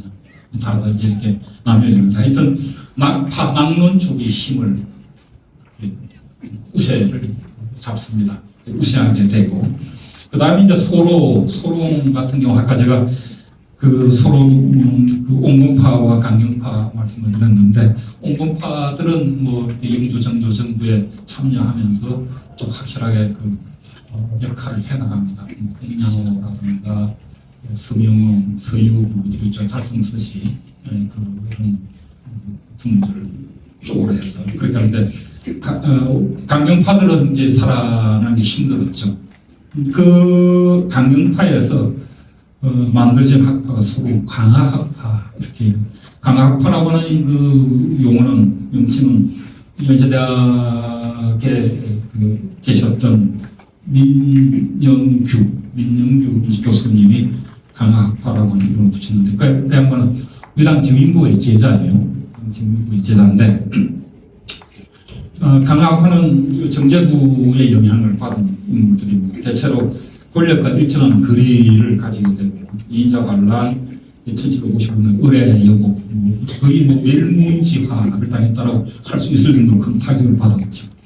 여기서 이등 학자들이 아주 독특한 그 개성 있는 성과들을 냅니다. 이광사, 동국진체, 추사 김정희가 가장 싫어했다는 그 동국진체 이광사 체를 만들어낸 그 아들 이금익 16을 기술 조선의 정치사를 정리했죠. 16을 이광사 이금익은 그 부자지간 정동주라고 하는 분이 있습니다. 동래정치 주영편이라고 하는 책을 썼죠. 주영편 지금 번역되어 있습니다. 근데 그 분이 공부를 굉장히 많이 했는데 경학 공부, 경서 공부는 안 했더라고요. 이 양반이 특장이 어떠냐면 언어 연구, 조선 문자에 굉장히 그 관심이 많았고 그 지식을 제자 유희에게 전달합니다. 유희라고 하는 분, 문화유 씨. 아니, 진주리 씨. 유희라고 하는 분에게 전달하는데, 그 유희라고 하는 분이 뭉통이라고 하는 책, 한 100권이 넘어가는 책을 짓는데, 그 가운데 음문지라고 하는 책이 있어요. 음문지가 뭐냐면은, 한글 연구서예요. 한글. 이 한글만큼 좋은 문자가 어디 있느냐라고 평명한 책이 음문지. 그리고 이제 심대윤이라고 하는 학자가 있어요. 제가 좀 크게 해놨는데, 심악, 아까 심악 말씀드렸었죠? 심악이라고 하는 분의 고손자, 현손입니다. 현손, 심대윤.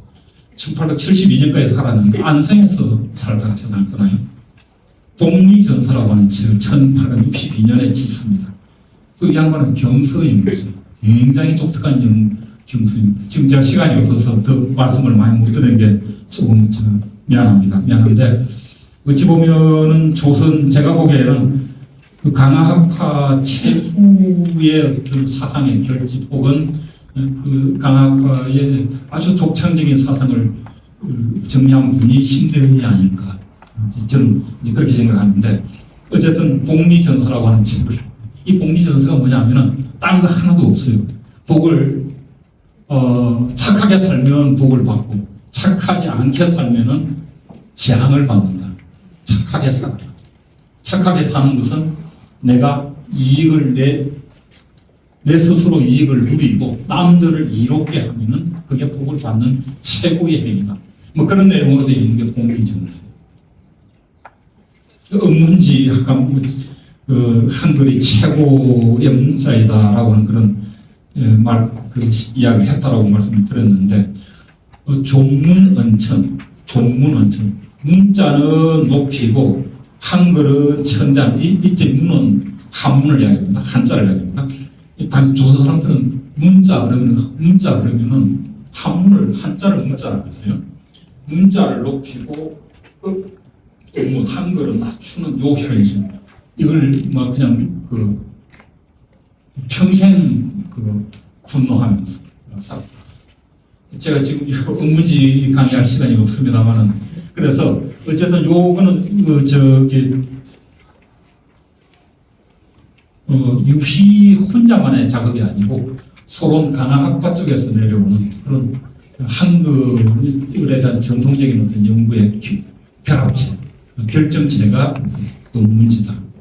은문지 이후 100년 뒤에 말하자면 한글이 확 퍼져나간단 말이죠. 은문지 이렇게 생겼습니다. 18세기 사상 성호학파를 빼놓을 수가 없는데, 성호 이익을 중심으로 발달한 학파죠. 크게 거론할 수 있는 제자는 성호 이익, 안정복, 이가환, 정약전, 정약용 이렇게 되는데, 이 가운데 다른 것보다는 천주교를 받아들였다. 다른 소론, 노론들은 천주교를 받아들이지 않는데, 이 성호학파에서 천주교를 받아들였다. 그런 모습. 영남의 태계학파, 영남의 조식학파는 아주 그 제자들이 잘 전통적인 그 학문을 유지를 해가는데, 큰 학자가 지금 등장하지는 않습니다. 물론 그 지역에서는 큰 학자가 됩니다만은 새로운 것들을 지금 만들어낼 수 있는 그런 모습은 쉽게 찾아보기는 어렵다. 제 개인적인 생각인데 또 그렇지 않다고 볼 수는 있을 겁니다. 어쨌든 그래서 이렇게 했는데, 그래서 14세기 말부터 19세기까지 조선의 사상기가 그런 모습을 이렇게 제가 공부한 그 수준에서 이렇게 말씀을 드렸습니다. 시간이 조금 오버가 됐죠, 선생님. 네, 이것으로 제 강의를 마치겠습니다. 고맙습니다.